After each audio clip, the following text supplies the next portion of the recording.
Persona 5 Royal. It's finally released on basically every platform available today. Celebrating its release, I just wanna recommend everyone, and I mean everyone, JRPG fans or not, to try this game out because Persona 5 Royal is an amazing game. What's Persona 5, you say? What, you live under a rock or something? Persona 5 is a JRPG made by Atlus, released back in 2016 in Japan, and eventually released worldwide in 2017. Persona 5 was only released on the PS3 and the PS4 back then. The game also had an eventual Royal expansion of the game, adding more characters, more places, essentially more content and basic improvement, which was released back in 2019 and 2020 in Japan and worldwide respectively, only on the PS4. Persona 5 was known to be the JRPG that introduces amazing style both in visual design and soundtrack, while also being a very fun and deep game in terms of its gameplay. So the premise of this game is, you take control of a student which you get to name at the very start, but I'll refer to him as Joker because it is basically his nickname later. Joker is a high school student who got transferred to Tokyo because of a criminal record that he got allegedly for being in the wrong place at the wrong time.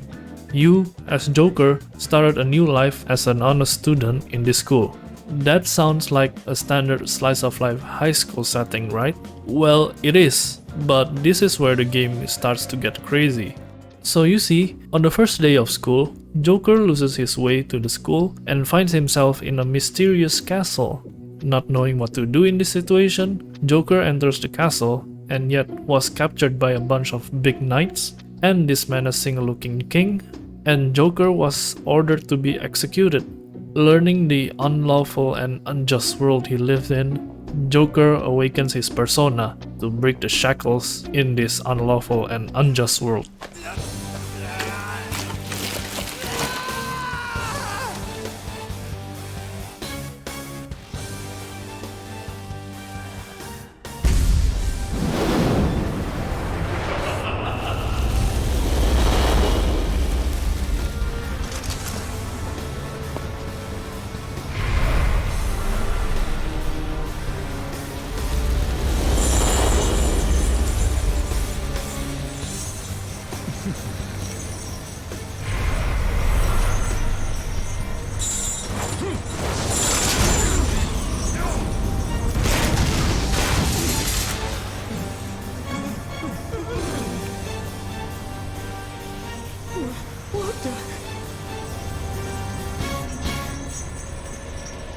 That's basically the gist of the premise for this game. So for those people who have never heard of this game, this premise is very weird and outlandish. That's because it is. Persona 5 Royal is a JRPG about a normal everyday school life, but it's also an otherworld dungeon-based and turn-based JRPG. As suggested by the description, Persona 5 Royal has two sides of gameplay. One is a normal JRPG style dungeon crawling game with turn-based combat, and the other is a social life simulator where you spend time with friends or you'd rather work a part-time job to earn money.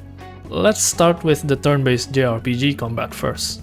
On the hindsight, Persona 5 Royal has a very standard and simple turn-based JRPG combat system. Well, until you actually start a fight. I'll reveal your true form.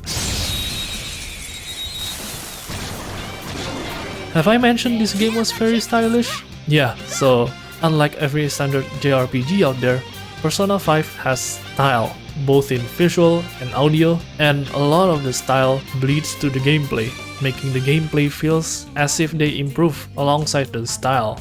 The actual gameplay of Persona 5 is also not your everyday JRPG. Persona 5, like every other Persona games, adopts a weakness exploit system where every character or enemy presumably has a weakness, and striking that weakness will send them to a down state. Plus, you'll get an extra turn called One More. With this system, you'll get a chance to down all enemies in one turn. Downing all enemies will prompt you to an all-out attack.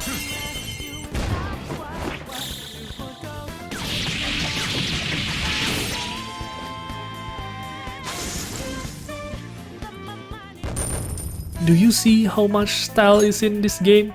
How cool was that? This is probably the main selling point of the game. The style and the coherency of the style to the gameplay. It is amazing that it is absolutely stunning. But what about the social life simulator? Well, it's not far worse. In fact, it is as good as the JRPG side of the game. The everyday life part of the game is actually what keeps me hooked to the game. It is a stark contrast with the otherworldly aspect of the JRPG dungeon crawler side. This is a normal everyday school life. But what's amazing about this is that these two sides of the game, even though they are in stark contrast, still correlates and complement each other. Playing the social life simulator gets you upgrades that can be used in the JRPG aspect of the game, and vice versa. The best way to put it is that these two modes of the game are like two sides of the coin, always facing away from each other, but are also one as a whole.